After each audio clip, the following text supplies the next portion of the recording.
Ça va. Hein, t'es d'accord? Oui. Non, 5 fois 5 ou 25, hein?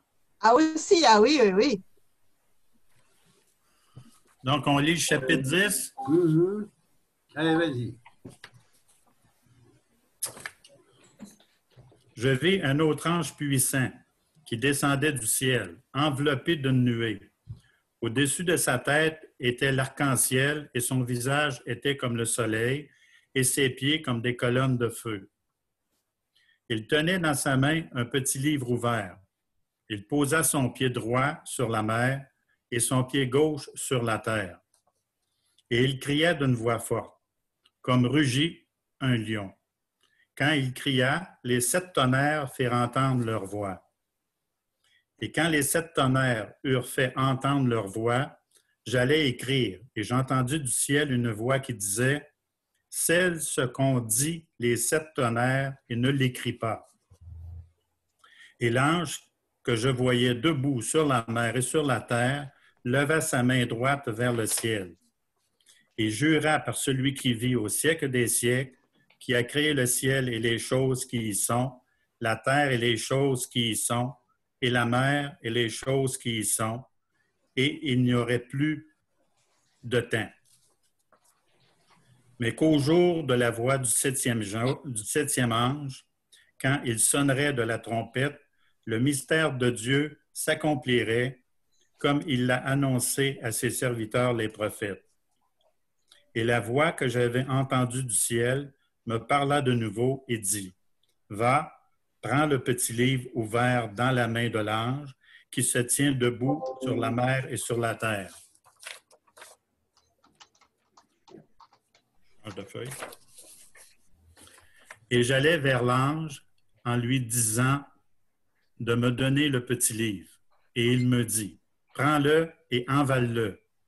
Il sera amer à tes entrailles, mais dans ta bouche, il sera doux comme du miel. » Je pris le petit livre de la main de l'ange et je l'envalai. Il fut dans ma bouche, doux comme le miel, mais quand je l'eus envalé, mes entrailles furent remplies d'amertume. Puis, on me dit, « Il faut que tu prophétises de nouveau sur beaucoup de peuples, de nations, de langues et de rois. » Voilà.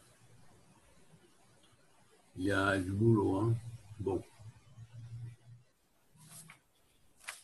Alors, on va reprendre le texte au départ. Voilà le texte, proprement dit, ne dit rien. Oh ben, il dit qu'un ange a été appelé, donc est sorti en haut, que cet ange puissant descend du ciel, enveloppé, bon, tout ça c'est sa description, et puis en-delà de là, ce sont des choses assez ordinaires qui sont racontées. Il n'y a rien de... On prépare à quelque chose. C'est essentiellement, tout le chapitre est essentiellement sur la préparation. C'est notamment, voilà, ici,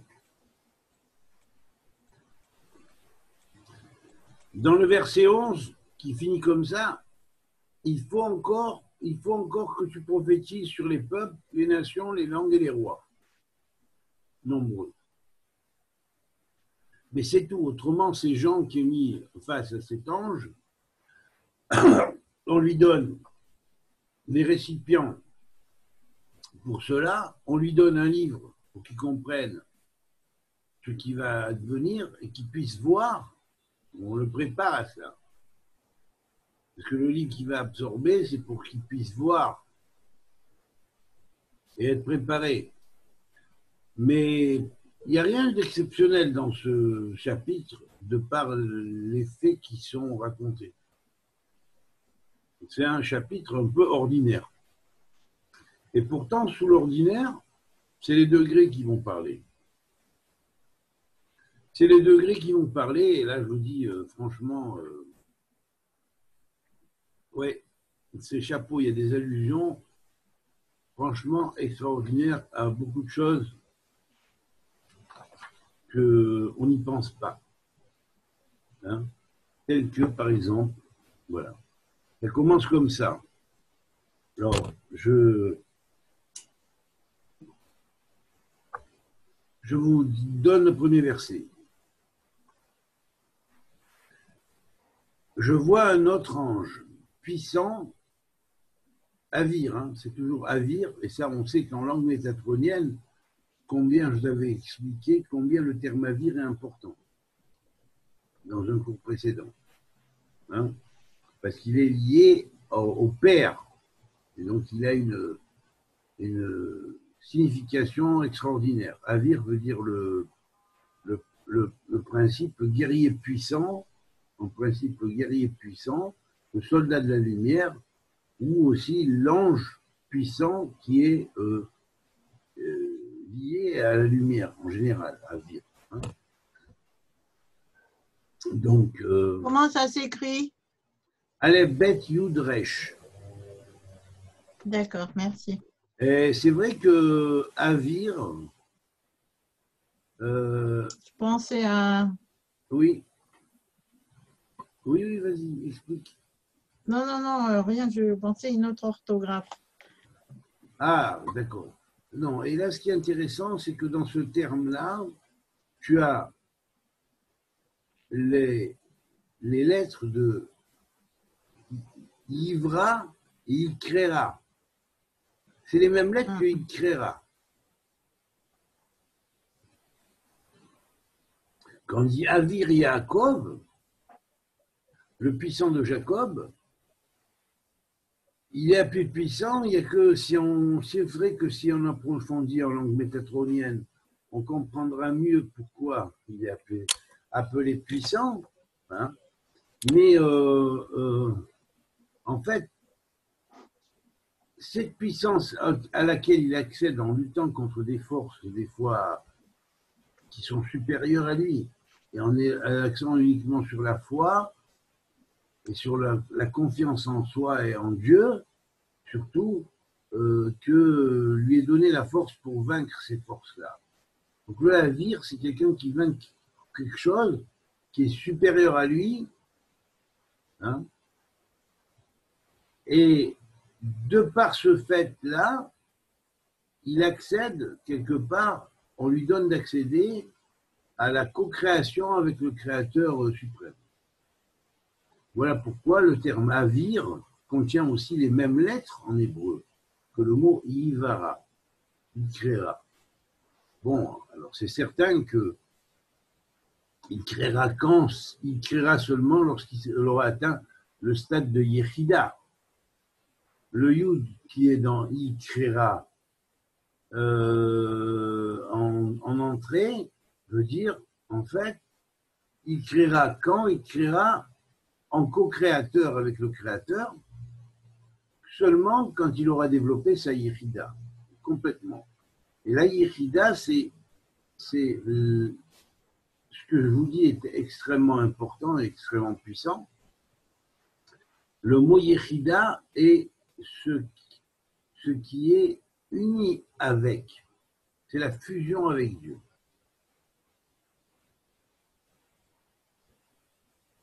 C'est comme si la personnalité propre de la personne s'estompait pour laisser place, si on pourrait dire, à la divinité en lui, prendre la place de la personnalité en faisant fi totalement de toute,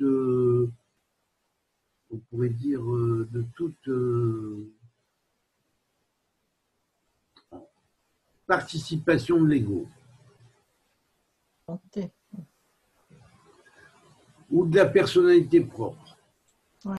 Cette annihilation totale, si on pourrait dire, devant la puissance divine, pour laisser place à la puissance divine, on pourrait dire, conditionne la notion d'être appelé à vivre réel.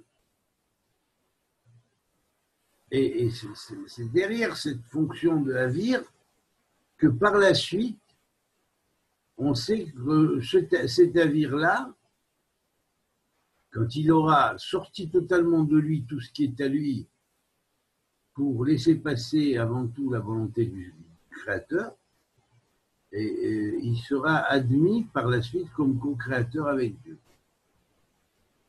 tout en gardant sa personnalité, que le Créateur lui restitue. Et c'est là que, d'abord et dans un premier temps, le mot, ce verset, en tant que 10.1, donc chapitre 10, verset 1, nous introduit à cette chose-là, mais ce qui est extraordinaire, c'est qu'il nous introduit, écoutez bien, par un nombre de lettres équivalent à 92. Or, 92, vous savez que, je vous l'ai dit plusieurs fois, c'était le symbole de la tortue, qui est la base même de l'armée divine. Sav, c'est la tortue, Sava, c'est l'armée divine. Alors, en fait, on pourrait dire que c'est vrai que ce Havir, c'est toujours et souvent une tête de l'armée divine, dans l'armée divine, mais en même temps, il est lié à la tortue, c'est-à-dire qu'ils font partie de ceux qui attendent, jusqu'à, enfin, pas tous, pardon, mais celui-là, entre autres, c'est la raison pour laquelle dans ce chapitre-là, il y a 92 lettres, pour nous dire d'un côté, attends, tu n'as pas agi dans le passé, il y a 20 mots. Ouais. Tu n'as pas agi dans le passé. Dans le codage, c'est ça. Tu n'as pas agi dans le passé. Tu as attendu jusqu'à un grand multiple de 20, qui est 101 fois 20. Maintenant, le temps de l'Apocalypse est venu. Révèle-toi. Alors, je vois un ange puissant. Quand il dit je vois, vers A, Malach, Echar, Acher, Havir, je vis un autre ange puissant, mais tu as vu quand? Tu as vu quand? Dans le futur, tu as vu. Donc ce qu'il voit, c'est déjà dans l'Apocalypse, c'est dans le temps de l'Apocalypse. Vous comprenez? Encore une fois, je répète que si les canaux n'étaient pas liés dans l'histoire du temps, dans la carte du temps, on ne pourrait jamais voir dans le futur ou faire de voyage temporel quelque part, on pourrait dire. Et on ne pourrait jamais revenir.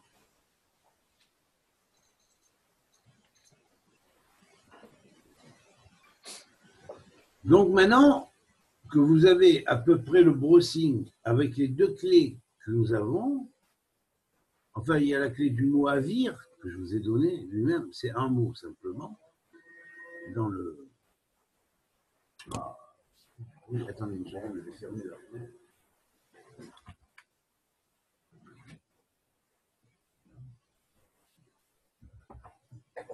Bon. Ça n'arrange pas trop, mais bon, enfin, un peu mieux quand même. Bon. Donc, il y a cette notion-là, on rappelle cette notion-là sur Havir, que je vous ai rappelé, mais il y a les clés de verset. Le verset contenant deux nombres dans les mots et dans les lettres, il nous introduit déjà un rapport. Mais un rapport entre quoi et quoi? La clé de la totalité du verset, c'est le mot Havir. C'est le mot puissant. C'est le mot Havir qui est la clé de tout le verset. Donc c'est Havir qui descend du ciel, enveloppé d'une nuée, d'un arc-en-ciel au-dessus de sa tête. Son visage est comme le soleil et ses pieds comme des colonnes de feu. Donc cet Havir, vous voyez l'importance. L'arc-en-ciel, souvent, représente les 7 cieux. Donc il a, de par l'arc-en-ciel, hein, une notion, il y a une notion qui est globale, qui est universelle, qui n'est pas seulement liée au local qui va représenter dans l'action sur la terre, mais qui est liée à toute la notion des cieux qui sont au-dessus. Le rapport avec l'arc d'alliance, parce que il ne faut pas oublier que le Keshet, c'est-à-dire l'arc-en-ciel, est lié automatiquement à ce qui a été montré à Noach lorsqu'ils sont sortis de l'arche. Et ce Keshet marquait un signe d'alliance entre Dieu et les nouvellement accédés à une nouvelle terre, comme quoi cette terre-là demeurerait jusqu'à la fin des temps. Et c'est quoi la fin des temps? Il dit, tant que les saisons seront saisons, hein, que l'été sera l'été, que l'hiver sera l'hiver, mais quand ça va commencer à s'inverser, il va y avoir des tas de bouleversements climatiques, etc., on sera arrivé à cette fin des temps.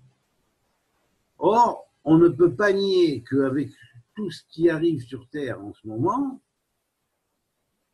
ces inversions climatiques commencent et que donc l'arc-en-ciel est remémoré pour nous dire, bon, ça ne va pas être la fin des fins, mais il va y avoir des changements. Voilà. Il va y avoir d'énormes changements. Alors, bien évidemment, ici, dans ce premier verset du 10e chapitre, on nous dit quoi? On est dans la lettre Yud, hein, la roue de la fortune, si on pourrait dire, comme symbolique global du chapitre. Les forces s'inversent. Tout est en train de changer. Les forces du mal sont en train de se casser la figure, les forces du bien vont rejaillir. Hein. Donc, l'ange est annonciateur de cette chose-là, de la lyre le puissant. Il va ouvrir les clés de la porte, des clés du futur. Vous voyez? Et là, la symbolique de la tortue et le rapport que ça a avec l'armée divine, la tortue allant très lentement, hein, mais arrivant sûrement à son lieu, ça ce sont des fables complémentaires qui nous ont signifié la signification profonde de la symbolique de la tortue dans toutes ces notions-là prophétiques, nous dire que, en fait, certes, avant que l'armée divine ne sévisse, du Créateur qui lui est appelé le Dieu des armées, eh bien, ça va attendre du temps. Mais ce qui est sûr, c'est à partir d'un certain temps et d'une certaine notion, dans une année multiple de 20, ou du passé, ou de la main qui écrit, ou de l'encre qui permet l'écriture avec la main qui écrit, hein, dans cette relation avec le iode, écrit en milouille, avec la main. Le iode veut dire aussi la main, yado, hein, sa main. Écrit en milouille, écrit en remplissage de lettres. Donc on passe de 10 numéros du chapitre à 20 nombre des mots dans le premier verset du premier chapitre, de ce chapitre 10, pardon, ok?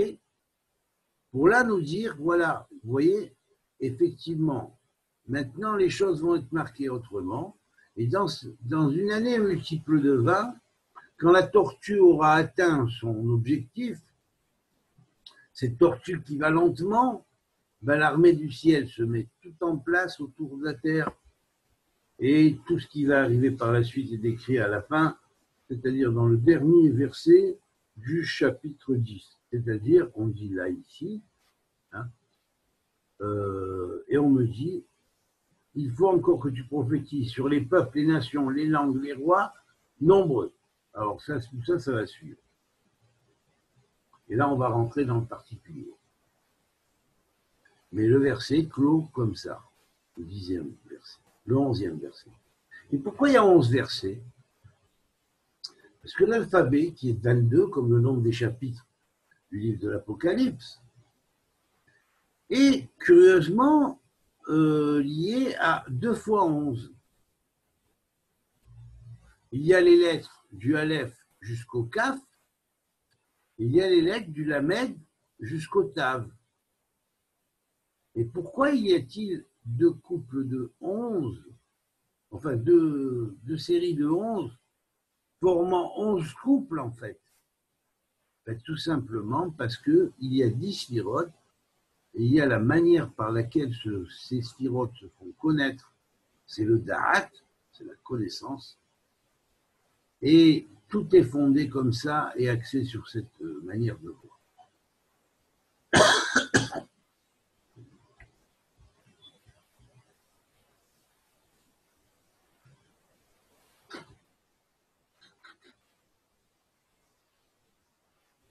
Le grand livre de la création, oui, d'accord, Xavier, je vais te donner la parole une seconde,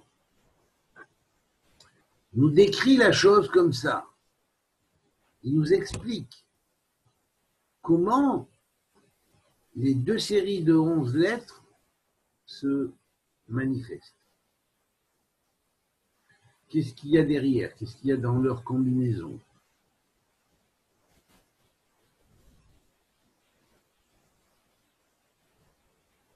J'en parle après. Vas-y, Xavier. Alors, c'est au passage, pourquoi dans l'arbre de vie, le date, des fois il apparaît, des fois il n'apparaît pas. Parce que le date, excuse-moi, Non. parce que le date est la sphère qui n'est pas une sphère, qui est en relation avec le malchout, et qui est essentiellement lié au malchout, mais qui a un don, si on pourrait dire, du père et de la mère, parce qu'il est de leur fusion, du père et de la mère, c'est-à-dire de Chochma et de la Bina, de la sagesse et de l'intelligence, qui en fondant au malchout, de façon à ce qu'ils puissent trouver la voie pour accéder au tikkun. Et c'est là le date est essentiel.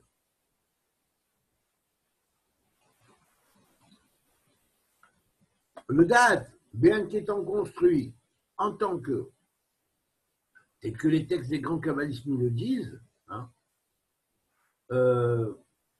en tant que chitsoniut du keter, c'est-à-dire extériorisation de la couronne, mais aussi en tant que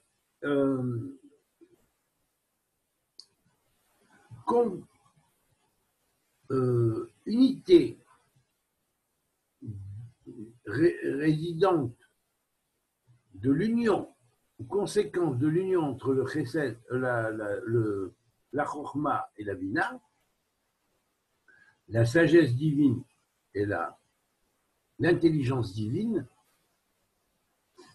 Donc on pourrait dire quelque part que le da'at, en tant qu'extériorité du keter, qui est chesed elion, le keter est automatiquement la bonté suprême, l'amour suprême.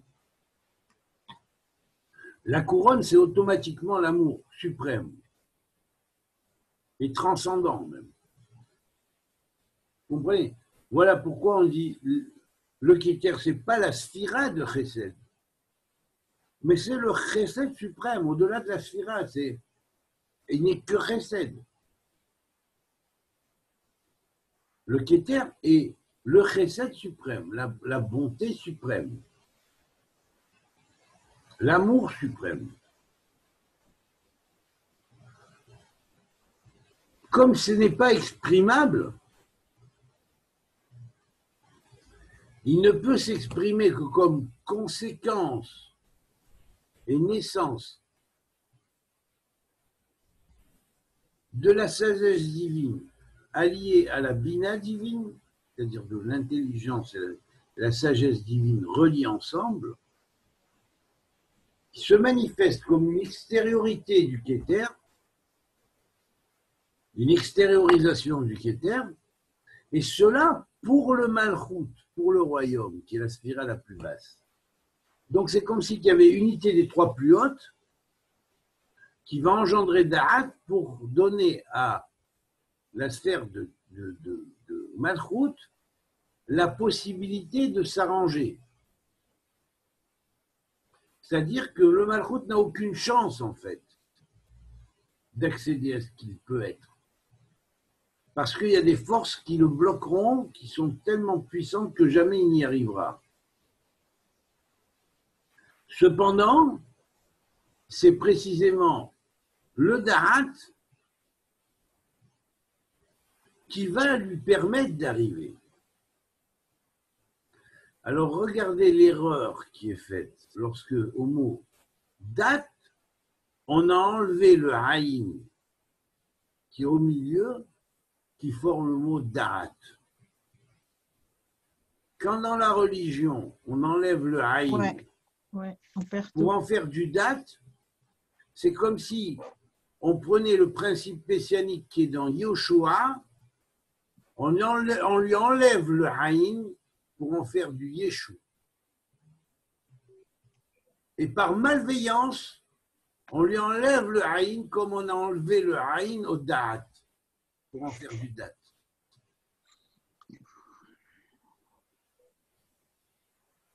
C'est-à-dire que là, on a enlevé la totalité de la conscience et la possibilité d'accession à la réalisation de ce tikkun.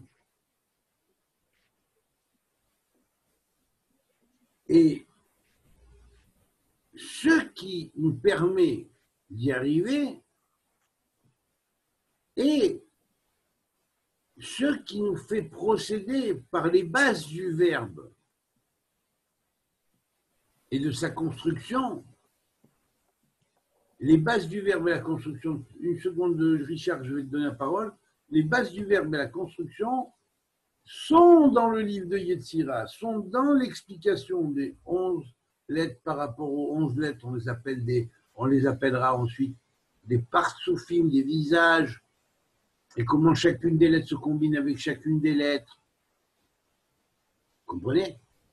Et comment il y aura 231 portes de combination des lettres qui seront opposées à 231 autres portes qui sont des combinations des lettres 2 à 2 sans répétition de lettres. Eh bien, ces nombres-là, on va les voir apparaître dans les 3 premiers versets de ce chapitre, dans les degrés. Et on va en voir notamment 2 grands. Le 3e, c'est comme pour signifier, de par ces 3 lettres transcrites en akrachi, le shin, le vav et le lamed qu'on trouve aussi dans mon nom aussi. Voilà, et c'est pas pour rien non plus parce que le travail que j'ai fait là-dessus est super énorme et je suis le seul à avoir mis absolument en valeur cette règle-là et l'avoir expliqué comme je l'ai expliqué. Et désolé pour les autres parce qu'ils ont certes allé assez loin dans l'explication de Sefer Yetzira, mais il n'y a aucun livre de commentaires sur Sefer Yetzira qui va et qui accède et qui donne d'accéder aux clés que j'ai mises, que j'ai expliquées, et à tout le travail que j'ai fait autour dans notre livre. Et là, je suis désolé pour tous ceux qui m'ont précédé. Je suis désolé pour eux. Le travail que j'ai fait là-dessus est tellement énorme que j'avais un copain qui étudiait il n'y a pas longtemps avec un kabbaliste qui me connaît. Il est allé acheter un nouveau livre sur... Ben tiens, c'est Max, tu le connais, tu demanderas à Max. Marc, tu demanderas à Max, et je donne la parole à Richard tout de suite après ça. Il est allé acheter un nouveau livre sur le Sefer Yetzira qui est extraordinaire, certes, parce que vraiment ils ont fait une encyclopédie de pratiquement tous les commentaires existants. Et quand il m'a apporté, il m'a fait un commentaire dessus, il a été étonné de voir que ce secret du Sévère Sira, que l'auteur du livre, compilateur de tous ces commentaires, ramène, il a dit à son autre ami, qui est mon ami aussi, c'est incroyable, j'ai étudié ce passage avec David, je lui ai dit cette chose-là, il m'a dit alors, mais c'est là, c'est simple. Il a trouvé tout de suite qu'est-ce qu'il y avait derrière, et il est allé tellement plus loin, il a dit, que j'en étais sidéré. Comme si il avait pris ce commentaire-là, de ce top commentaire sur le Sévère Sira, comme vraiment une base d'un système qu'il a complètement développé derrière. Je ne dis pas ça pour me vanter, je dis ça simplement pour dire à certains qui ont mis en cause certaines choses que j'ai amenées, qui devraient réfléchir à l'arrogance qu'il y a de contrer lorsqu'ils ne savent même pas de quoi et à quoi ils s'attaquent. Donc ici, c'était pour expliquer le deuxième verset. Le deuxième verset qui voudrait dire simplement la racine louche. Louche, pas en français dans le terme de louche, bien qu'on me considère comme louche, mais ça c'est ceux qui sont contre moi qui m'ont considéré comme un individu louche. Mais en réalité, louche veut dire pétrir en hébreu. En douce, je pétrissais les pâtes des pains d'Israël. Et vous savez combien la maison du pain est importante. Voilà. Et en même temps, c'est chélo, c'est-à-dire quand on inverse les lettres, c'est pas chelou comme en français, mais c'est chélo à lui. À lui. Alors, ben voilà. Donc maintenant, ça c'est dans le verset 2, il tient en main un petit livre ouvert, il pose le pied droit sur la mer et gauche sur la terre. Et bien, quelque part, cette vision très nette, je l'ai eue et je l'ai vue de mes propres yeux. Je comprends qui veut. Et qui peut. Donc, le premier verset qui expliquait toutes ces généralités, son degré est lié au degré 241. Et alors là, 241, c'est le verbe, parce que c'est la clé du mot amar. Amar, ça veut dire parler, dit. Vayomer, c'est la même racine, et Dieu dit, et que la lumière soit, que la lumière fut. Donc, ce puissant-là, hein, cet ange puissant qui se manifeste et qui tient au-dessus de sa tête un arc-en-ciel, hein, au-dessus d'une nuée, hein, eh bien, il est la clé du verbe. Il est la clé du verbe.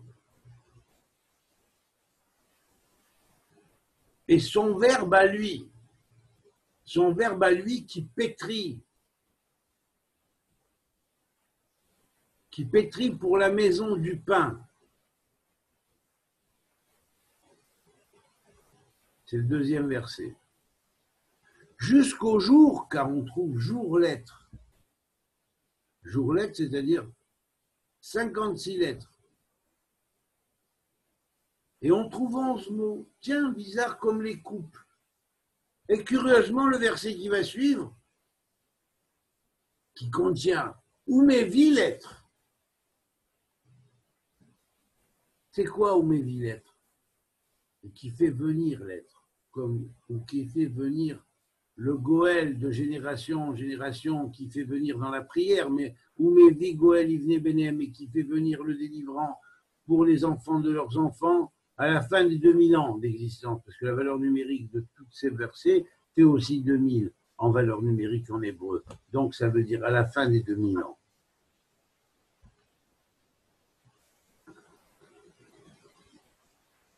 Et là, curieusement, on va trouver que le degré va être le degré 231, comme les 231 portes pour les combinaisons de lettres 2 à 2, à partir des 11 couples. Curieux quand même. Et tout ça procède selon le Sefer Yetzirah.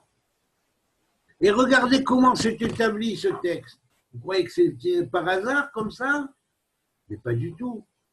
Ça a établi comme ça, sachant qu'au travers du temps, une main viendrait un jour, avec un esprit viendrait un jour, qui aura suffisamment réfléchi à tous ces termes-là pour en décoder le secret de ce livre. Avant ça, ça veut dire qu'il est fermé, il est incompris. On croit le comprendre, mais il est incompris. Et curieusement, ce livre-là, dont j'ai quelques pages ici, donc je vous montre les pages en hébreu français. Hein.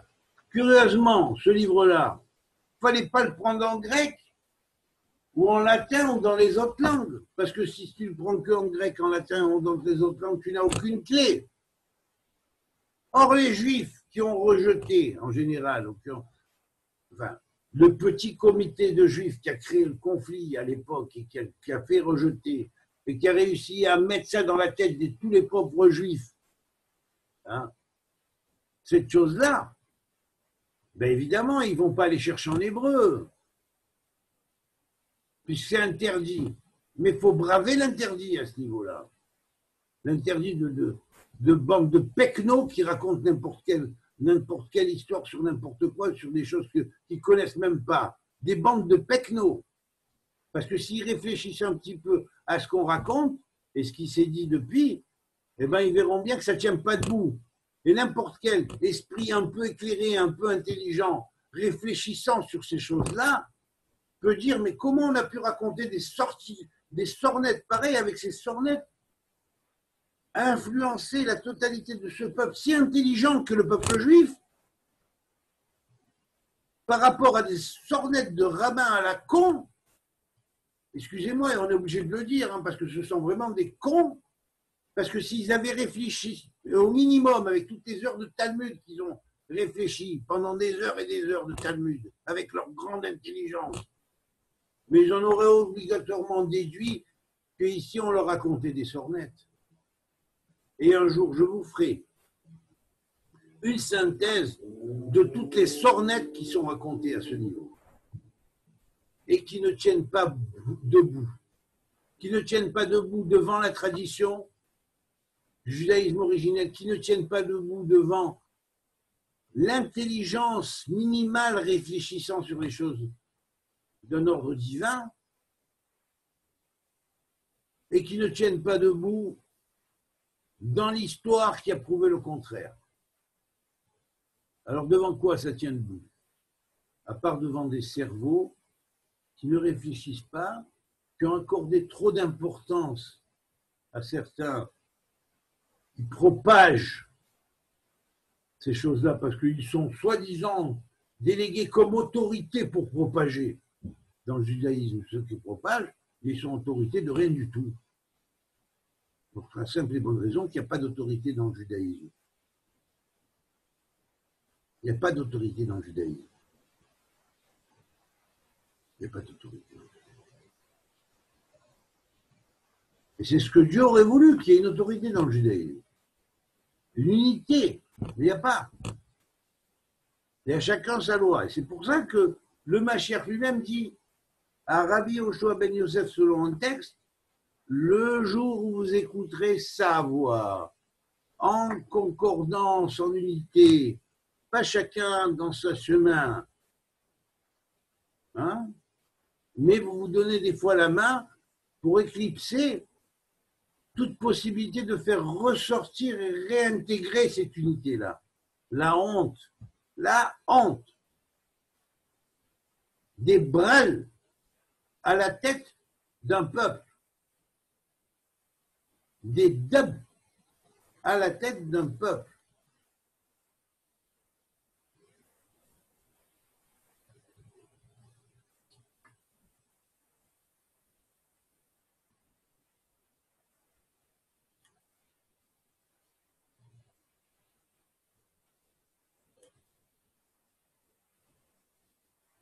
Et quand des fois j'entends les plus grands parmi ces gens-là qui parlent, oh attention, très grande autorité, très grosse autorité, mais il va te sortir sur ce point-là des conneries qui ont été racontées, je dis bien conneries parce que c'est des conneries qui ont été racontées de bouche à oreille, hein, et diffusées d'année en année, des conneries monumentales qui n'existent même pas, confusion des temps. Il y a plusieurs auteurs qui l'ont fait ressortir dans le Rav Epstein. Il y a des récits qui sont racontés avec deux personnages, et personnages qui ont 150 ans de différence dans le temps, et tu fais passer ça pour un truc historique, un récit historique. On est là devant un récit qui est raconté de bouche à oreille, qui raconte n'importe quoi, parce que ça ne tient pas debout. Oh, bien sûr, j'accepte pas maintenant, ce n'est pas le sujet. Ce sur quoi? Mais je pense que ce avenir-là, qui va décréter sur les nations, les peuples après, tout ça, je pense que en modelant le pain, eh bien, il va modeler le pain, il va prouver qu'est-ce qu'est le pain. Face à ces arrogants, parmi certains raves arrogants, qui évoquent le sujet en dénigrant, en disant oui, machin, c'est un zéro, c'est un trait, il se réincarne comme un chien tous les 25 décembre, donc il ne faut pas étudier la Torah parce que sinon il y a un chien qui va venir à côté de toi écouter la Torah et c'est lui. Hein? Il est dans un bain de Soa, en train de Soa, c'est-à-dire de merde brûlante, dans l'enfer, en train de faire comme ça, pardon, mon Dieu, pour le mal que j'ai fait, mais arrêtez un peu vos conneries, non mais attends. Il est rentré dans le tabernacle du prêtre, dans le Saint des Saints, il a écouté le Shem HaMeforach, c'était un sorcier, il y a volé le Shem HaMeforach, les miracles qu'il a fait, qui ne renie pas, il les a fait par rapport à ce Shem HaMeforach qu'il a volé au Kohen Gadol, mais arrêtez un peu vos conneries, on ne vole pas le Shem HaMeforach au Kohen Gadol. Et il faut bien remettre les pendules à l'heure. Hein. Et où on s'introduit, à combien de mètres du Kohen Gadol on se trouve? Hein, toutes ces questions-là, ce qui propulse, c'est continuer à répéter ces idioties et qui les répètent à d'autres qui sont encore plus idiots qu'eux et qui vont les répéter encore plus idiotement. Mais ils devraient avoir honte. Et c'est ça que vous appelez la grandeur du juif et leur intelligence dans la médecine. Oh, ils ont trouvé dans l'astronomie, oh, quel grand médecin on a. C'est ça. Et avec tous ces grands-là, on a fait passer des conneries pareilles pendant 2000 ans. Des abrutis ont enseigné ces conneries pareilles pendant 2000 ans. Vous n'avez pas honte? Faire courir du Motzi Shemra pour quelqu'un pendant 2000 ans, sur quelqu'un pendant 2000 ans, mais qui l'aurait supporté? Vous? Est-ce que vous l'auriez supporté? Est-ce que cette bande de chiens qui traite la personne de chien, qui est peut-être vraiment le Messie d'Hachem, est-ce que cette bande de chiens ou l'un de ces bandes de chiens aurait été capable de traverser ne serait-ce qu'une génération?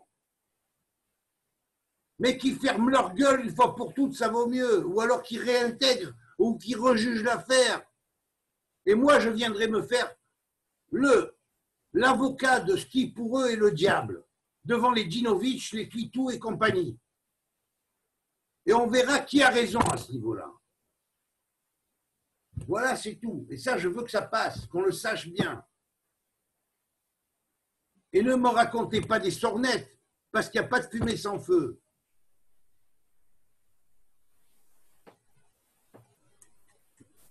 Ça suffit avec ça maintenant. Les Glazerson qui racontent, oui, machin, il a trouvé un code, et combien de fois il a trouvé un code, et c'était des conneries. Ces codes. Il faut savoir les interpréter, les codes. Hein? Je peux dire un mot Oui, tu peux dire un mot. pour te calmer. J'ai écrit un post à ton sujet.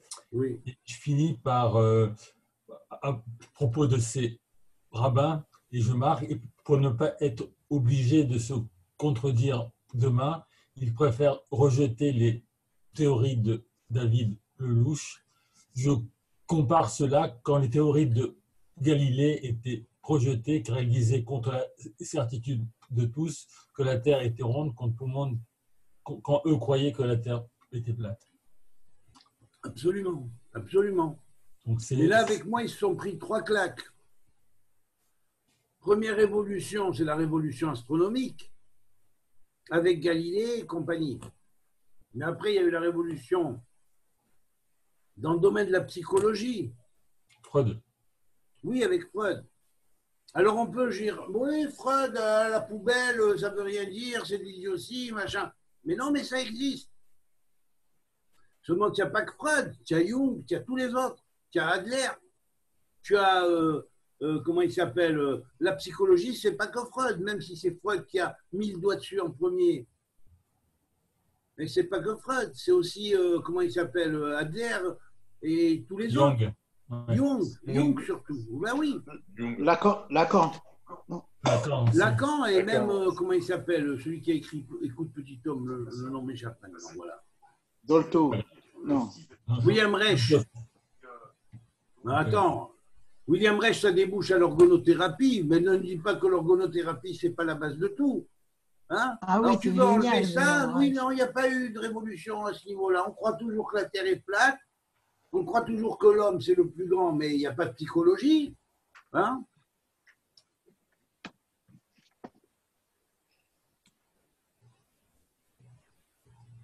Et puis, on croit au niveau du social toujours la même chose. Mais attention, il y a l'avant-communisme et l'après-communisme.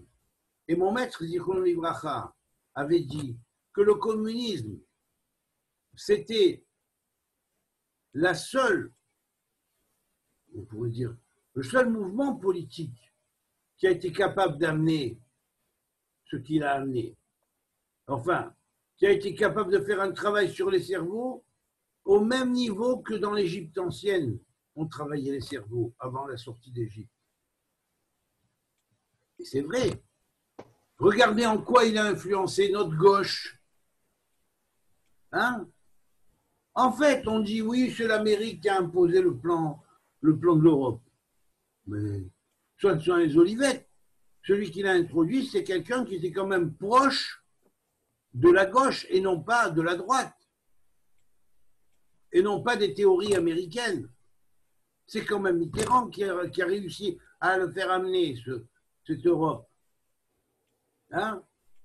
Avec des marchés derrière qui marchaient, mais qui ne sont jamais arrivés au pouvoir, mais qui ont quand même influencé ces choses-là, tant qu'ils ont pu.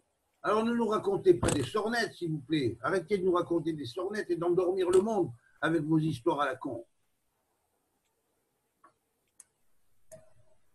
Et encore plus, ce qui est désolant, c'est de voir que des gens qui sont des chachamim, des gens intelligents, peuvent tomber sur ce sujet à une bêtise telle qu'ils n'en ont même plus le moindre niveau d'analyse.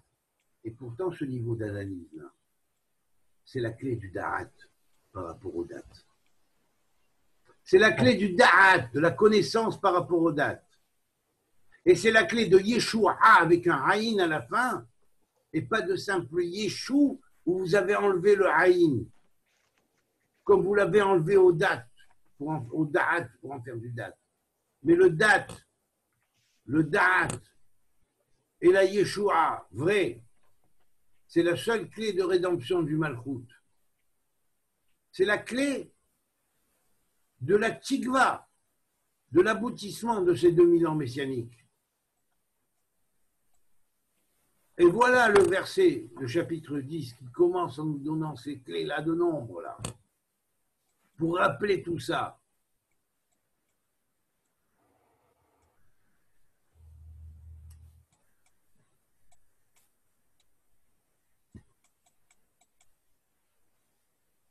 Alors j'ai été obligé de sortir, je me suis un peu énervé, je m'excuse, mais je vous dis la vérité, quand je revois le sujet,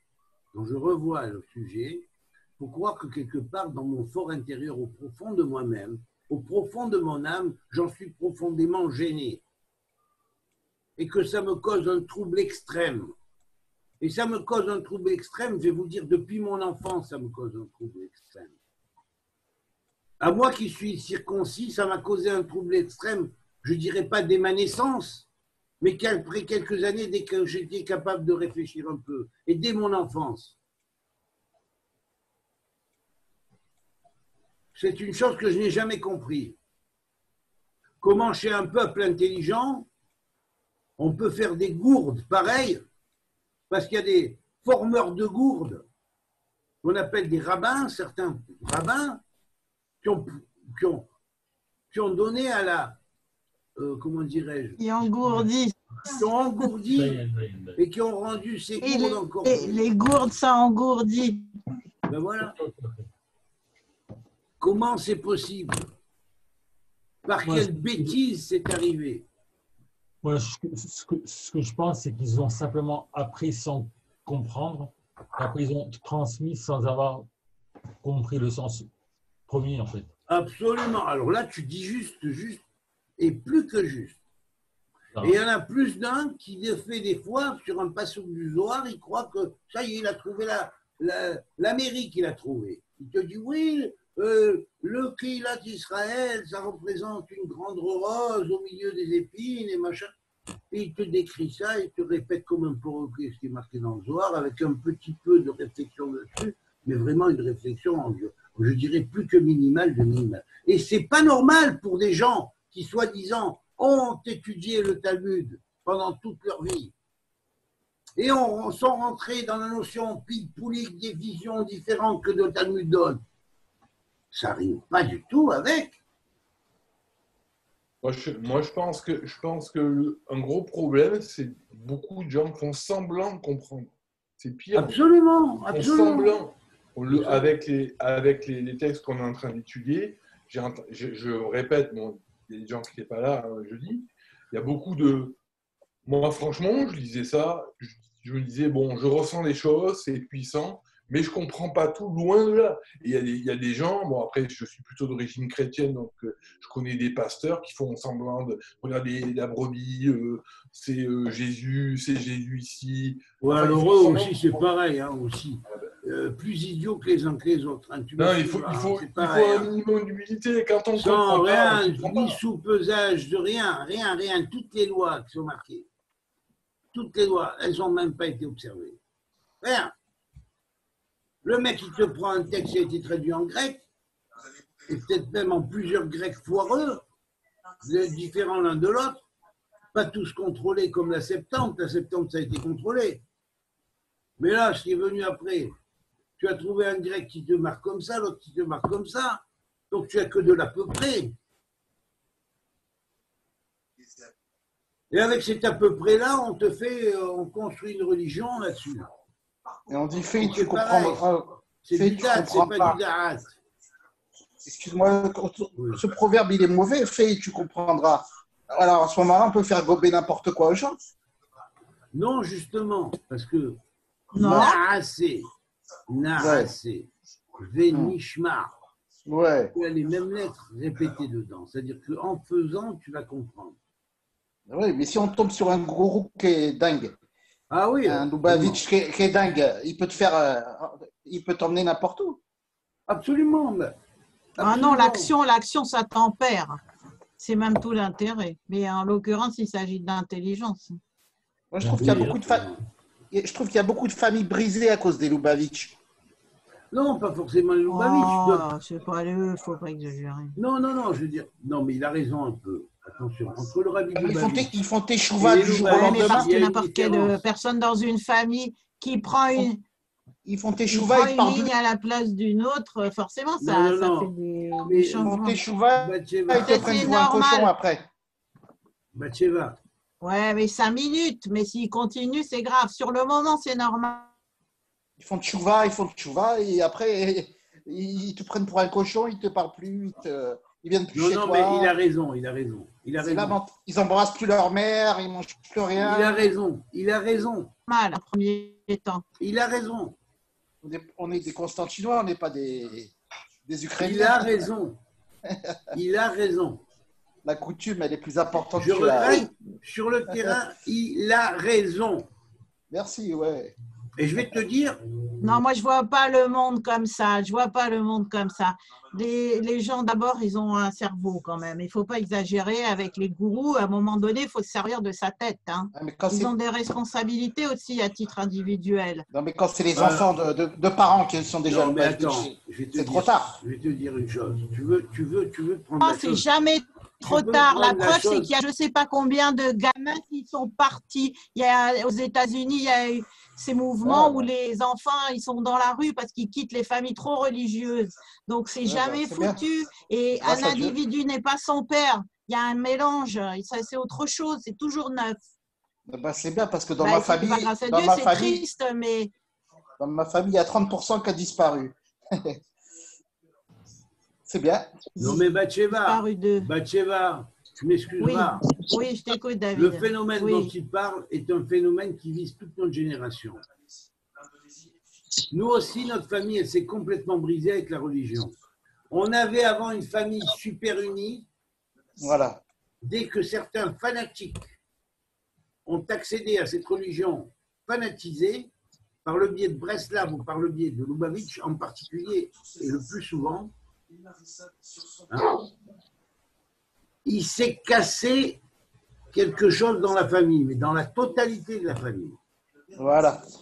Des familles qui étaient unies en Algérie, qui sont rentrées après par la suite en France, du Maroc, qui sont rentrées en France par la suite, de Tunisie, qui sont rentrées en France par la suite. Des familles entières ont été brisées par ces mouvements. Ah oui, on va dire. Et le risque de la terre d'Europe, c'était le risque de la terre d'Europe. Il y a eu la perte du recette. Je regrette, c'est pas vrai. Si, C'est pas la c'est France la qui les a terre. brisés. C'est la terre vrai. et le système de pensée. Attends, Mais c'est ce qu'il y avait ici, sur cette terre d'Europe, une seconde. qui n'est pas du chesed. C'est tout sauf du chesed. C'est ça le problème. Ouais. Ma sœur en Israël habite la rue. Ça coupe un peu. La Attends, rue. je ferme mon micro. Attends, ça Vas-y, coupe. vas-y. Ma sœur qui vit en Israël habite en face de chez moi, exactement 20 mètres. Voilà. On ne se voit plus pour la religion. Pourtant, elle est en Enfin, Israël. merci Marc. Merci Non, Marc, c'est- parce que Batsheva, elle aime la vérité. Mais il y a des fois où elle entend un truc, tu sais, elle veut couvrir. Mais il n'y a pas à couvrir des choses pareilles. Mais, Ce pas des choses à couvrir, je suis désolé. Je ne David, cherche pas à couvrir. C'est une tentation qui s'est présentée à tout le monde, l'extrémisme. je peux parler. On David, n'est pas obligé de foncer. Et David, si on fonce, on peut faire marche arrière. attends, juste, je voudrais dire un truc. Je suis David, d'accord tu avec connais- toi, mais alors ça, il faut le préciser tout de suite. Et David, tu sais Et pas très nier bien- ce que Frédéric dit, qui est une vérité, que moi je dis aussi, que Marc confirme, et que beaucoup d'autres seront là et prêts à confirmer un jour ou l'autre. David, il y a Oui, une- ça c'est bon. Bon, voilà. Attends, vas-y, Attends, parle, alors, parle, attends, Xavier. je peux faire une remarque quand même. Il y a une Oui. personne, David, il y a une personne que tu connais, je t'en avais parlé, Ouais. qui aurait pu, moi je ne suis pas lourd, ça aurait pu être une bonne amitié.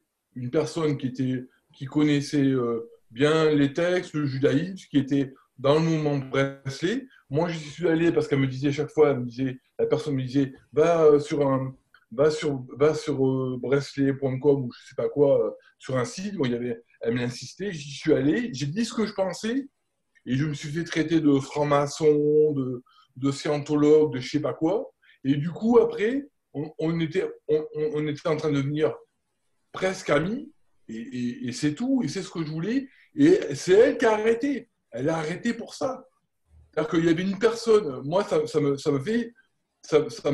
rend triste. Il y avait une personne, je suis sur Bordeaux, il y avait une personne qui n'était pas juive, qui connaissait bien. Je me suis dit, bon, ben, je peux tolérer qu'elle soit chez Breslay, voilà, après tout. Moi, je n'ai pas été lourd avec David. J'ai dit une fois, on va voir, je n'insiste pas. Eh ben, ça a été brisé. Il pouvait y avoir une amitié, c'est ce que je voulais, potentiel, une bonne personne, et ça a foutu la merde. Ça a foutu la merde. Donc voilà. Et maintenant, je suis sur Bordeaux. C'est bien, il y a le virtuel, les amis de Facebook, etc. C'est très, très bien. Mais, et ça me fait souffrir. Et c'est Breslay qui a foutu, c'est le groupe Breslay qui a foutu la merde. Je me suis fait, j'ai dit ce que je pensais sincèrement, pas pour foutre la merde. On m'a envoyé chier. Et après, au bout de 2 jours, elle m'a dit, je te dis ça. Elle m'a dit, tu fais semblant, t'as pas de foi, en réalité, machin. Moi, j'ai pas de foi. C'est bon.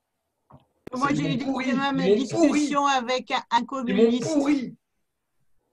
Je pouvais avoir une personne intéressante qui avait la foi sincère. Ils m'ont pourri. Point barre. Il n'y a rien à dire de plus. Et j'ai la rage. Et je ne suis pas lourd. Elle fait son choix. Je me suis exprimé en dernier.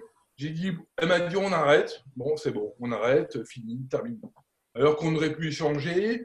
Qu'elle était triste parce qu'elle était sur Bordeaux. Elle n'avait pas de très bon rapport avec les Juifs de Bordeaux. Elle était seule. On s'est vu la première fois. On a discuté pendant plus de 3 heures. Et ça s'est bien passé. On discutait. Et ils ont pourri notre relation. Ils l'ont tué. Ils ont tué notre relation. Et là, je suis comme un con. J'aurais aimé avoir un ami ou une amie avec des choses qui nous rapprochent. Moi, ça m'a fait super mal. Et ils lui ont dit, je suppose, cet homme-là, il n'est pas dans la bonne voie, il n'a pas la foi. Elle m'a dit, tu fais semblant, tu joues la comédie, etc. C'est horrible. C'est atroce. Maintenant, je suis sur Bordeaux, je fais du virtuel. C'est mieux que rien. Je suis très honoré d'être parmi vous avec David. C'est un ami. Mais voilà, ils ont cassé. Ils n'ont fait que casser. C'est pas possible. Il faut quoi? Que tout le monde soit Breslay. Et voilà, et voilà. Point barre, il n'y a rien à dire d'autre. Non, je peux rajouter encore un petit point. Juste un petit point. C'est souvent des jeunes qui sont en perdition, qui sont récupérés et qui, grâce à ça, reviennent à une certaine religion. C'est rarement des gens qui viennent par conviction profonde, je pense. Oui, absolument. Parce que j'ai constaté aussi dans les groupes, il y a un certain profil psychologique. C'est ça. Très net. Et donc, ce n'est pas un problème de religion. Tu peux retrouver la même chose avec les partis politiques extrémistes. Donc, c'est un problème de… Comment ? Je ne suis pas ni Breslev, ni Lubavitch, c'est seulement des religieux qui sont redevenus religieux et qui se croient plus religieux que religieux. C'est tout. Oui, voilà, exactement. Ah oui, c'est après qu'ils deviennent persuadés d'avoir la vérité. Oui, mais je vais te dire. C'est ennuyeux. Je vais te dire. Ouais. Hein, je vais te dire une chose. Ça dépend des maîtres aussi. Bah oui. Je suis désolé. Et des élèves. Mais c'est souvent des pockets. C'est une relation, c'est une question maître-élève. C'est comme les puzzles. Ça match ou ça ne match pas. Voilà. Il y a un contexte et il y a une psychologie là derrière. Et il y a des religions, on parle des religions. Moi, j'avais un médecin dans mon service qui me bassinait toute la journée à me dire que c'était con d'être religieux et ci et ça, et le Shabbat et les fêtes et les machins. Et en fait, c'était son problème perso. Quand tu fouilles un peu, c'est de la psycho. C'est tout. Il y a des profils pour les problèmes, pour tel type de problème. Voilà, donc on est obligé de tenir compte de la psychologie, qui est fondamentale. Ah ben largement, oui, alors c'est plus que fondamental. Dans la Torah et dans les 7 sciences de la Torah est considérée comme la science reliée. Il y a 3 sciences qui sont liées à ce domaine-là. En fait, 3 grandes sciences qui sont liées à ce pilier-là, ce 6e pilier. la psychologie, les mathématiques, mais incluant l'arithmétique et l'algèbre, et la géométrie. Donc, la psychologie, les mathématiques et la parapsychologie, dans un sens large du terme, hein, sans désigner forcément une voie. Ce qui est parapsychologique dans le sens qui échappe aux données connues du fonctionnement de l'âme. Voilà. Et ça veut dire que ces trois choses-là, ensemble, sont liées intimement. Et il faut d'abord avoir fait le lien entre ces trois, on pourrait dire, sciences, on pourrait dire, dont l'un est une science en tant que telle, une vraie science. Je parle des mathématiques. Les deux autres sont des sortes peuvent être considérées comme une science, mais ne sont pas vraiment des sciences. Mais reliées ensemble, avec les mathématiques, ça devient une science. Mais ça tient tous les trois ensemble qui sont un. Et c'est ça qui est le fondement même de la base de la foi, de l'expérience de Yosef. Yosef qui est le rejeté par ses frères. Hein. Alors, à tous les rejetés par leurs frères, hein,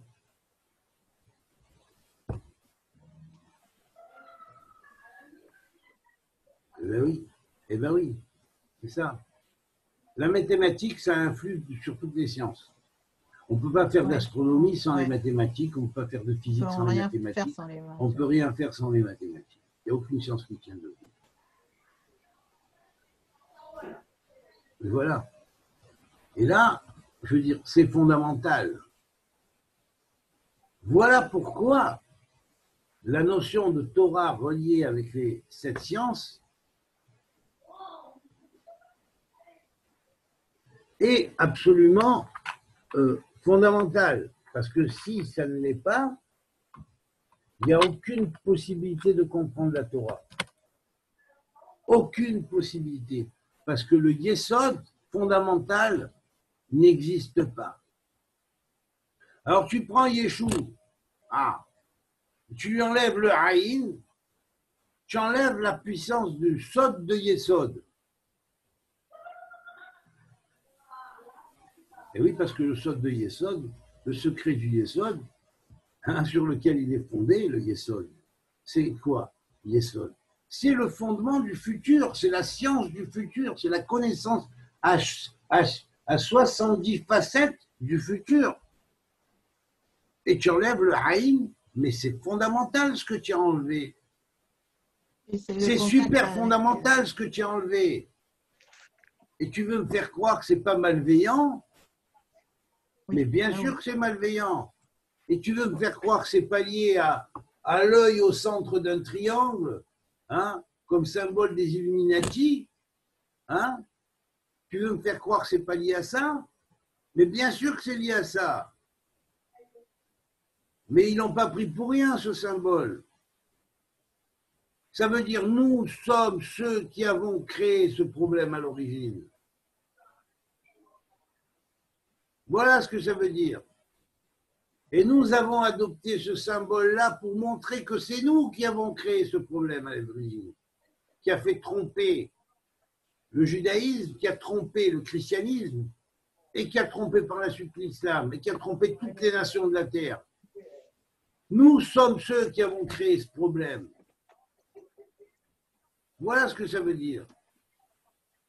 Mais les autres, ils n'ont même pas été capables de faire la relation.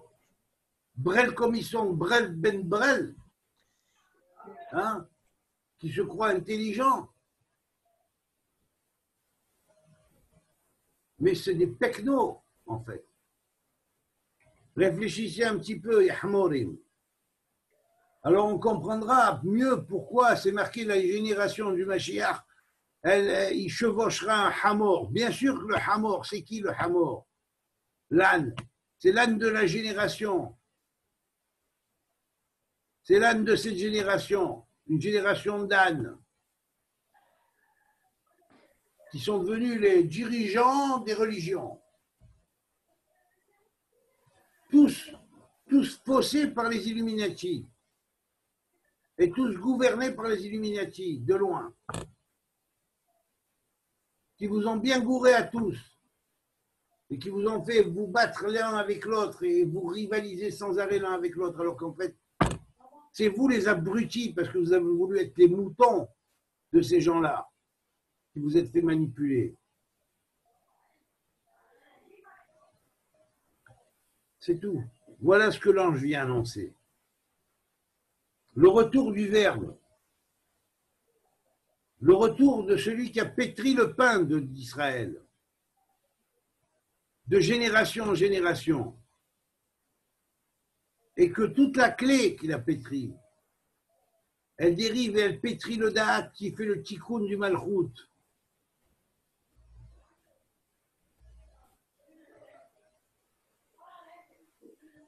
Et toutes ces clés reposent sur les 231 portes.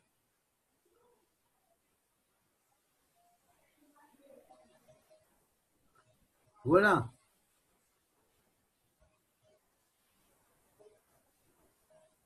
Voilà pourquoi le verset 4 dit après que les 7 tonnerres aient parlé. Je me prépare à écrire, mais j'entends du ciel une voix qui dit scelle les paroles des 7 tonnerres que j'écris, ne l'écris pas.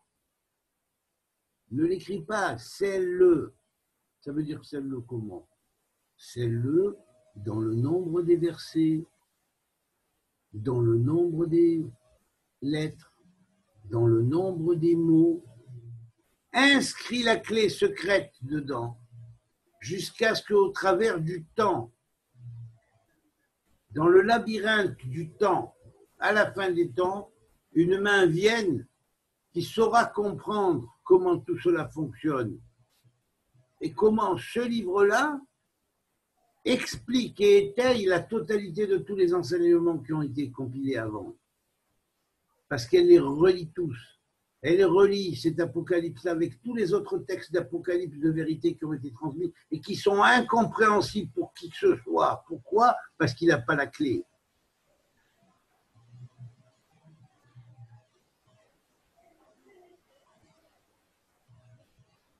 Voilà pourquoi ici, ce Magen Aleph, dans le nombre des lettres du peuple vivant, par les 18 mots, hein, vous ne pourrez l'instaurer, ce Magen d'unité, ce bouclier d'unité, à un temps où l'ADN lié à la Magen David sera dévoilé et que ce ne sera pas forcément un livre copié, spolié, plagié, hein, par un espèce de fantoche qu'il a fait passer on ne sait où, hein, et qui a fait approuver ce livre-là, alors que ce sont des miettes grappillées.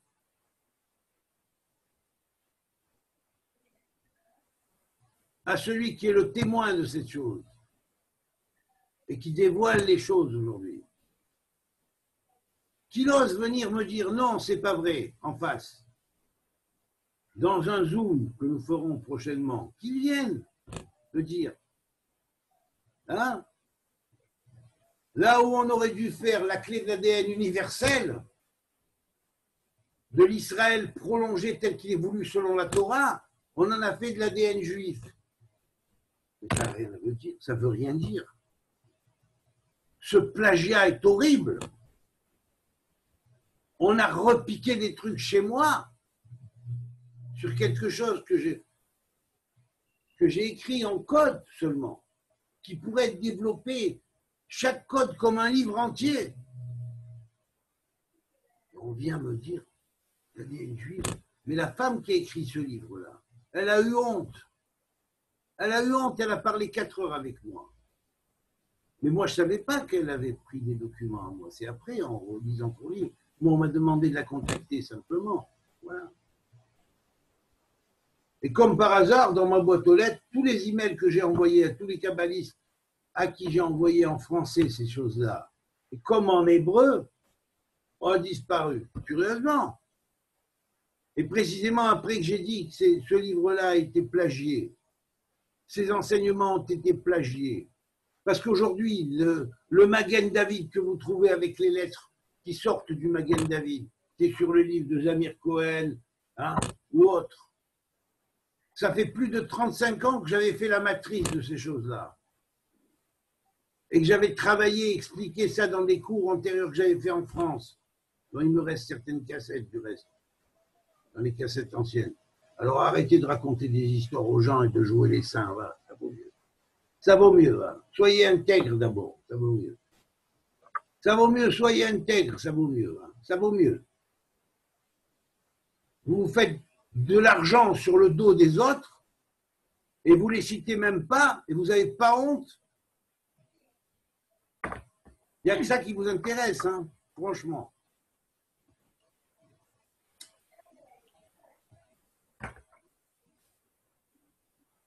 Ah, vous voulez accéder au Aïn, je vais vous faire accéder, moi, au Aïn qui manque.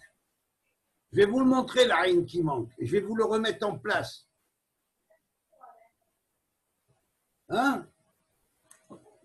Alors ça, ce sera sur Facebook, tout le monde pourra le voir, hein, comme ça. Comme ça, quiconque est prêt à vouloir faire une entrevue avec moi, je vais lui remettre le Aïn en place. À ce niveau-là. Et j'ai de quoi, croyez-moi, hein, parce que j'en ai de quoi, croyez-moi, hein. Croyez-moi, vous ne savez pas à quoi vous attaquer, déjà. Moi, c'est pas je te prends un pérec du Zohar, je te papote dessus parce qu'il est marqué dans le Matok mi des vaches. Hein. Moi, je rentre dedans à fond et je développe tout le thème qui est derrière. C'est tout. Et je ne dis pas ça par arrogance, mais je réponds à votre arrogance. C'est une réponse à votre arrogance. Arrogance présomptueuse et vraiment de niveau le plus bas qui soit. Voilà, c'est tout. Voilà pourquoi le verset 4 qui dit « Celles ces paroles de 7 tonnerres, les paroles des 7 tonnerres, ne l'écris pas. » Parce que ces 7 tonnerres-là, ils vont réveiller les gens. Il faut les sceller, il ne faut pas l'écrire. Eh bien voilà, ils ont été scellés. Et là, on les a décellés. C'est l'ouverture du livre des 7 sceaux. Comme je l'ai marqué dans mon livre de l'Ascension, à mon retour d'Ascension, pour revenir dans cette terre d'en bas, pour chercher les étincelles que vous avez déviées de leur route. C'est la réponse à tous ces gens-là. Eh bien, j'avais écrit comme ça, il s'ouvre, le livre de l'agneau, scellé de 7 sceaux, et on ne peut en compter les pages, parce que les pages sont infinies, parce qu'elles ont été scellées du code divin.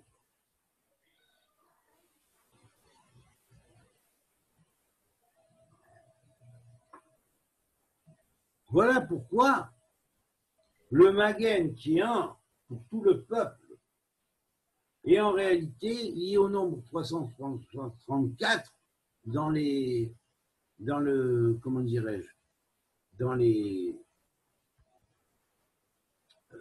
degrés. Et 334 hein, tombe donc au degré 4, 4, pardon, oui. 334, c'est 4 du poisson. Et bien 4 du poisson, si on part de l'ère du poisson, hein, et qu'on dit, bon, l'ère du poisson, il y a eu 72 ans, plus 72 ans, plus 72 ans, plus 72 ans. On est à 288 années de l'ère chrétienne, plus 100 ans, puisque l'ère chrétienne a commencé en l'an 100 réel, parce que celle-là a été l'ère du poisson, elle a commencé en l'an 100 réel, donc 100 plus 288, et bien on est aux alentours de la formation du christianisme de base réelle, qui va siéger à Rome avec Constantin et ainsi de suite, parce qu'on tombe à peu près à cette époque-là.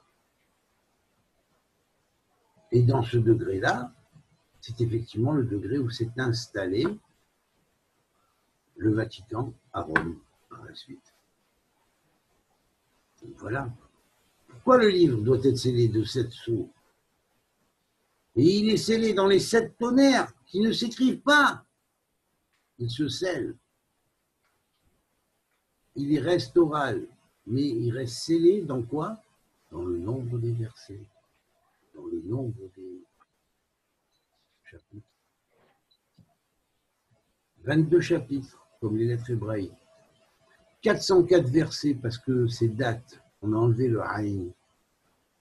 Et ça part pour la restitution du Haïn. Voilà pourquoi il y a 404 versets en tout, dans les 22 chapitres. Et parce que 4 et 4 par 9, ça fait 8. Et c'est la clé du futur. Ne croyez pas que vous êtes devant un apocalypse, ça y est, c'est la fin du monde. Non, c'est la révélation pour accéder au monde futur.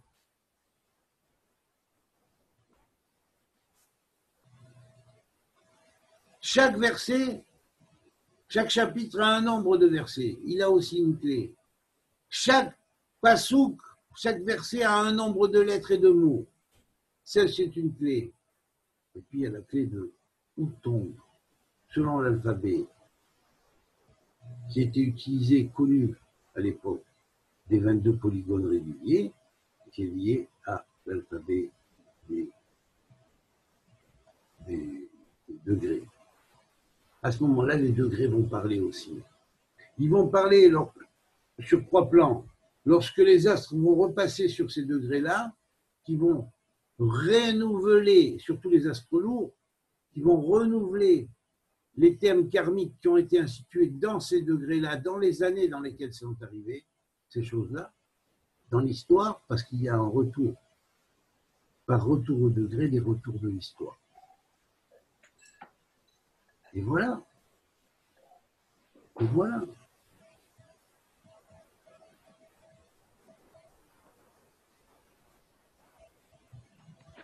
Verset 5. L'ange que j'ai vu debout sur la mer et sur la terre lève sa main droite vers le ciel.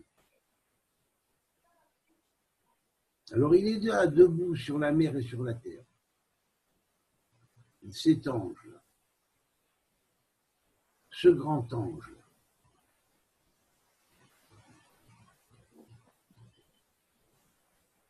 ce grand ange en tant qu'avir,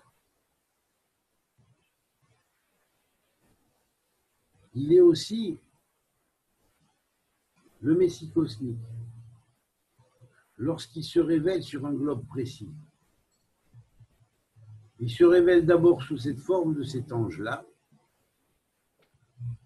et commence à faire l'ouverture des sceaux.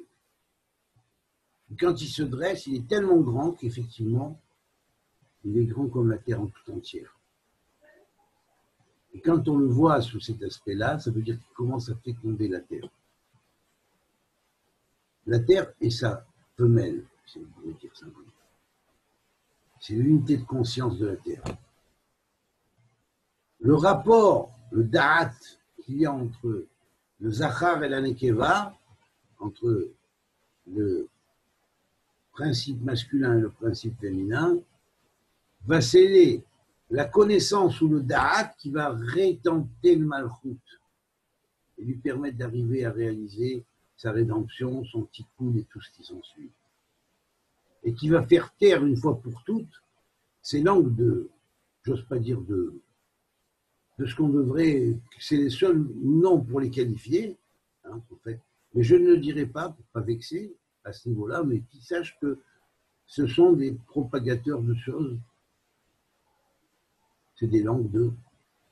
Enfin bref, voilà. Fermer le clapet à ces langues de paix. Et avec un S à la fin. Parce que leur clapet les ouvre à d'autres langues.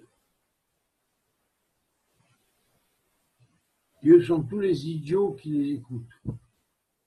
Et qui ne se sont même pas posé la question, mais en quoi c'est logique? Comment moi, je suis médecin,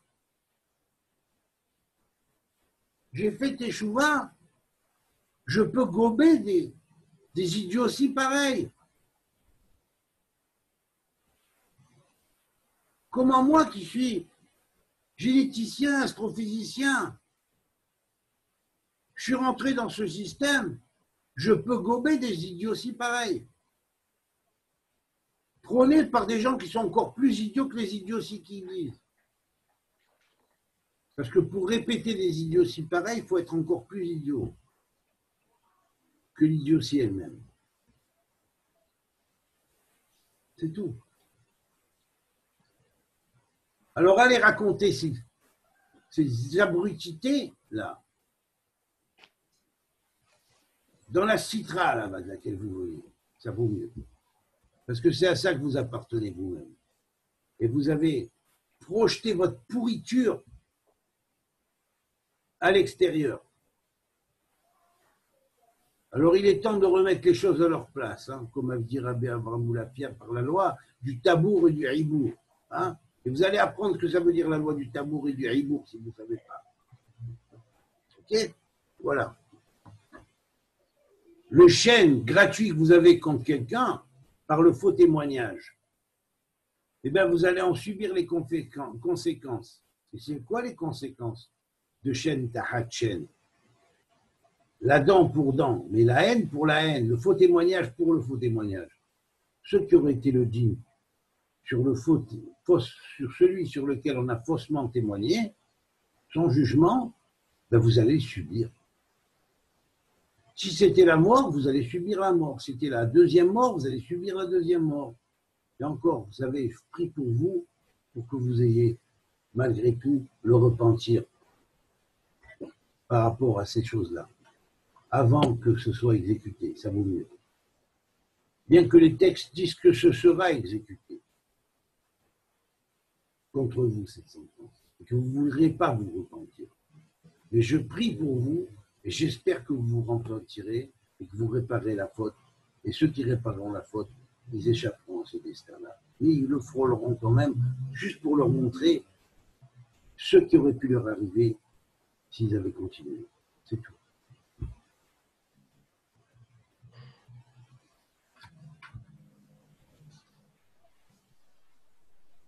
Il est temps de mettre les pendules à l'heure, je l'ai dit.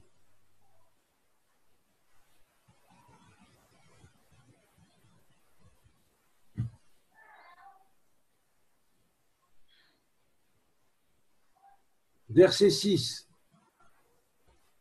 Je jure et je jure par le vivant, pour les siècles des siècles, qui a créé le ciel et ce qui y est, la terre et ce qui y est, la mer et ce qui y est. Il n'y a plus de délai. Pourquoi il n'y a plus de délai? Tu vas me dire, ben pourquoi il n'y a plus de délai? Il faut le magen, non, il faut le bouclier unique. Parce que justement, bouclier unique, on le trouve ici dans le nombre des lettres. L'unité du bouclier, comme j'ai développé hier, en cours d'hier. Vous comprenez? Et cette unité du bouclier, vous avez, à quoi elle est liée ici? Elle est liée au nombre en degrés où tombe ce verset, qui est le nombre 261, qui est la valeur numérique de l'Iran. Quand l'Iran montera, en tant qu'Iran, pas en tant que Paras ou Madaï, mais en tant qu'Iran, et qui sera prêt à déclencher sa guerre finale, à ce moment-là, il faudra l'unité du bouclier. Et vous tomberez. Parce que c'est la seule protection contre tout le peuple. Pour tout le peuple. Et c'est la seule protection pour l'humanité.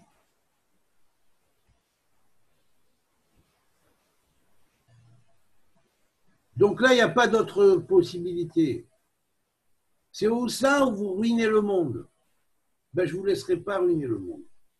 Parce que Dieu m'a envoyé sur cette terre pour ne pas que vous ruiniez le monde. Vous comprenez? Voilà. À ce temps-là, pourri, on verra et on prouvera que ces gens-là, on les fera ressortir, on les découvrira. Ces faux juifs, là. Ces gens qui influencent sur les uns, sur les autres. Ces gens friqués, là, qui manipulent le monde, qui croient que le monde est dans leurs mains, c'est à eux qui doivent, à leur despotisme, à leur dictatorisme.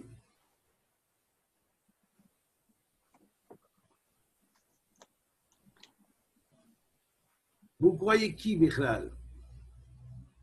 Vous n'êtes rien du tout, vous êtes. Honte sur vous. Et voilà, c'est là. Alors là, le verset dit bien, je jure par le vivant pour les siècles des siècles. Pas les siècles des siècles par une promesse par des extraterrestres et des esprits mauvais que M. Bill Gates a eu en croyant faire insérer sa puce, un pouvoir voler l'esprit des gens, hein, et avec ça, accroître et recevoir un lot pour l'éternité. Lui et tout ce qui est autour, comme petit lobby merdique, hein, effriqué. Hein. Les autres, ce sont nos esclaves, on peut les exploiter, on pourra faire des couveuses, hein, où ils pourront engendrer des clones et même on pourra leur prendre la vie. Bande de vampires que vous êtes. Vampires technologiques. Mais vous pouvez vous la foutre où je pense, votre vampirologie. Hein? Elle ne tiendra pas le coup. Et ne croyez pas que ceux qui vous ont promis que vous arriverez à le faire, ils vous pourront vous donner ce qu'ils vous ont promis. Parce que même, c'est soit ils remontent et ils ont la rédemption, soit ils restent ici avec vous. Et ils ne veulent pas rester ici avec vous pour l'éternité. Alors, vous savez, vous n'avez pas pour longtemps, croyez-moi. On va vous arranger les côtes. Et ils vont bien vous arranger les côtes. Ceux qui sont à la porte. Bien vous arranger les côtes. Avec tout votre système, avec toutes ces relations. Et que vous le sachiez une fois pour toutes. Bien, bien en face. Voilà.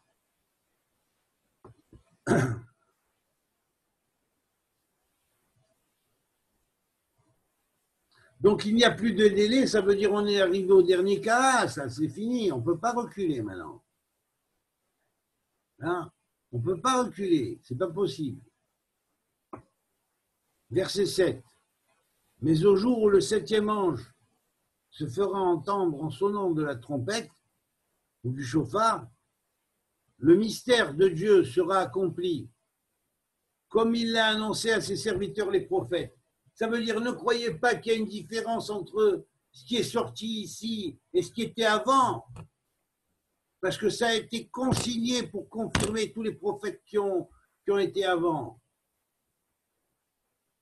Il n'y a pas d'opposition.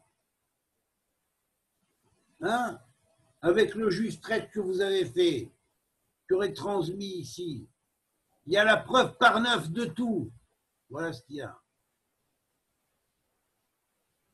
Bande de nazes, comme disait Poutine dans un sketch qui disait aux Français. Bande de nazes. C'est la vidéo que tu avais mise. Ouais.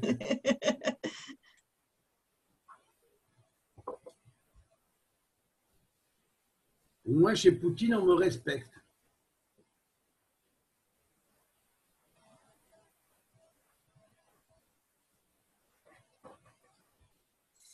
Comme quoi, les gens intelligents, ils peuvent prendre conscience. Quand on est quelqu'un d'intelligent, on peut prendre conscience. Réfléchir et sous-peser.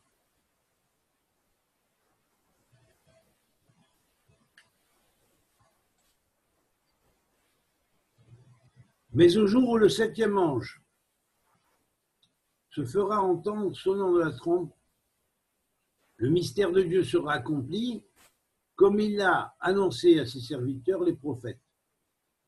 Et là, vous avez non seulement dans le nombre des mots le nom de Dieu, Yud, Ke, Ya, qui est lié à la sagesse, mais vous avez dans 73 le nombre des lettres, la valeur numérique de Chokhmah, de la sagesse. Alors ça, ils ne peuvent pas dire que ça tombe pour rien. Surtout quand le verset lui-même confirme la chose, par ce qu'il dit.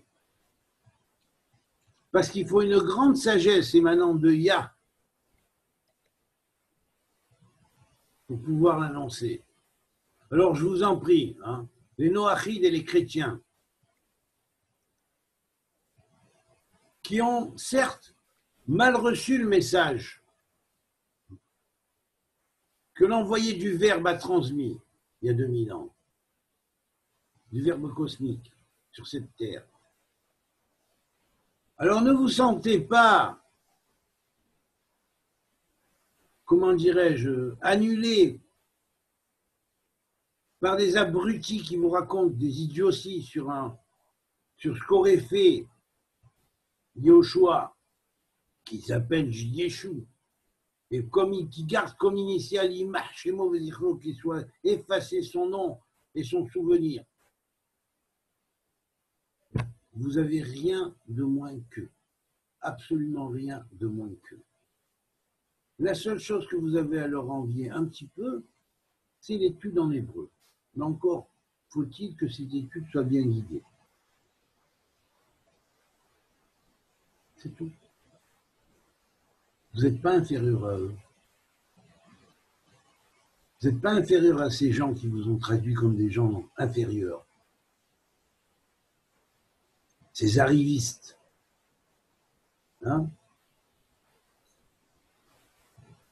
Qui vous font des hontes lorsque vous rentrez. Qui vous méprisent. Parce que le maître que vous avez eu, il aimait dans ses chaussettes, il aimait. Et même si eux, ils l'ont mis là où je pense, qu'ils l'ont mis là où je dis qu'ils l'ont mis, quelle honte pour eux.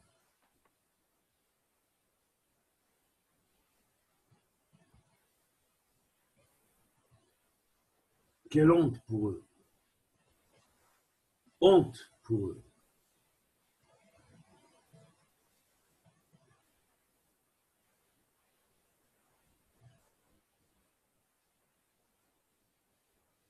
Verset 8. Il tombe au degré 218. Yaréach. C'est un degré qu'on avait déjà vu. Comme le prochain va tomber au degré Iran, encore une fois, comme on avait vu, donc 1, 2, 3 versets avant. Alors on va voir ce qu'il dit.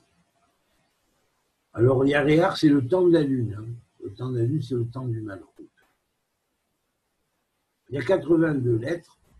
Pour dire que c'est la vanne, c'est le blanc, et la lune est liée au blanc, et pour dire aussi que il y a 19 mots comme le nombre lié à Chava, qui est la mère du monde, et l'erreur qu'elle a faite qui va être réparée par ce qui va être annoncé dans ce verset. Je vais vers l'ange et je lui dis de me donner le petit livre. Il me dit, prends-le, mange-le. Il sera amer pour tes entrailles, mais dans ta bouche, il sera doux comme le miel.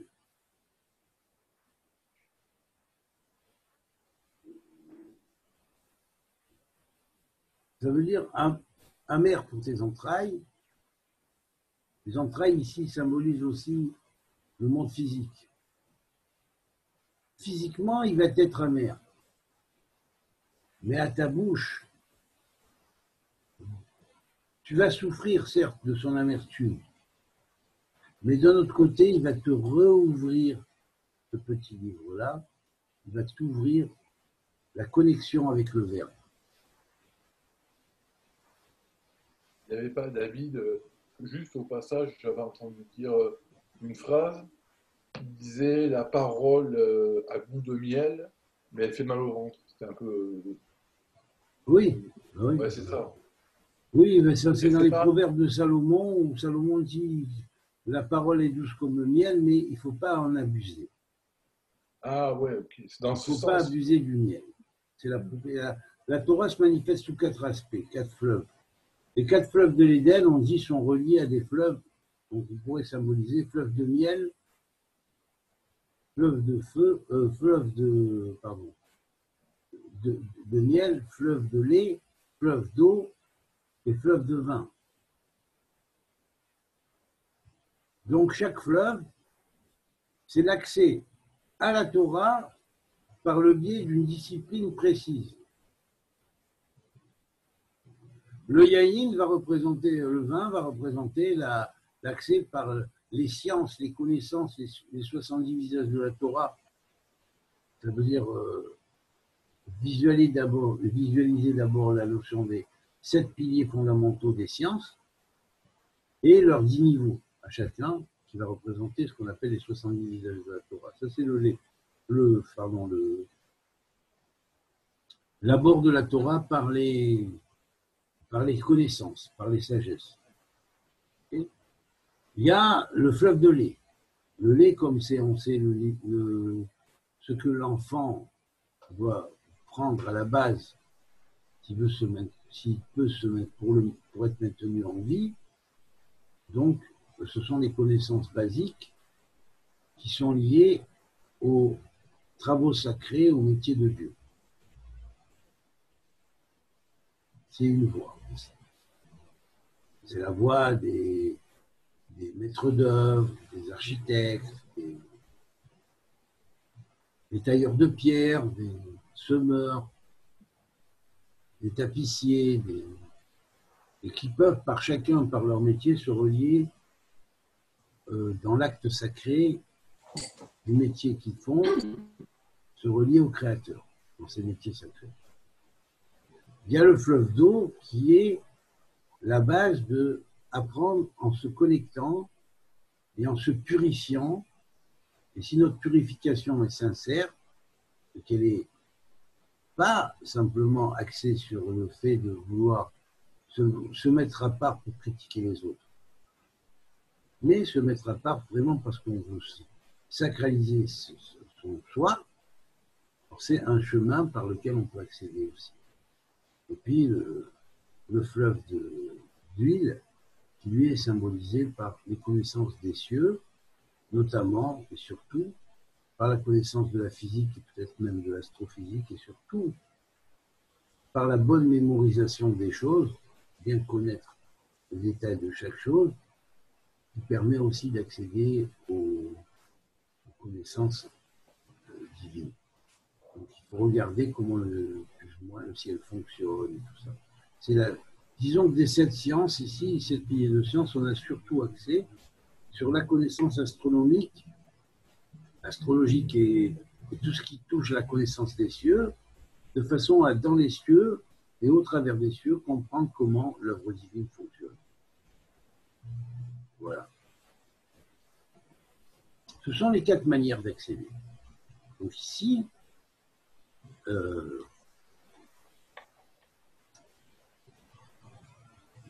donc, on dit,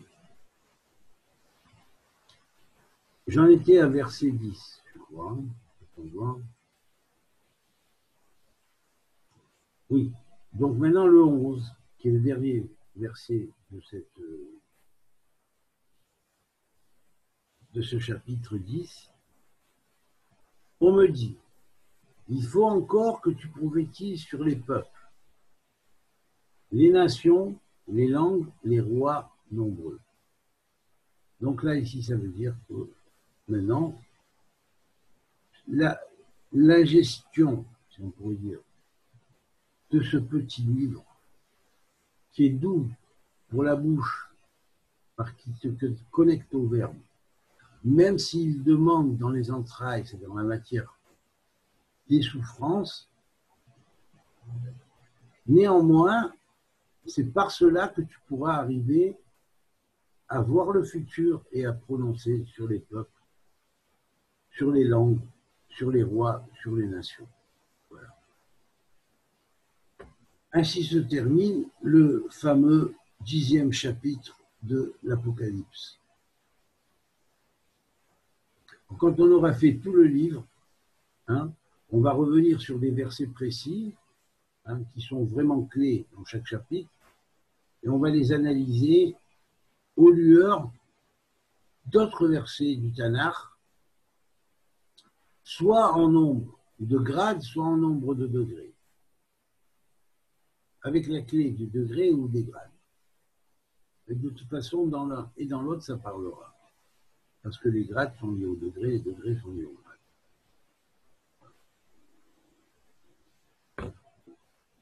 Alors, je finis l'enregistrement.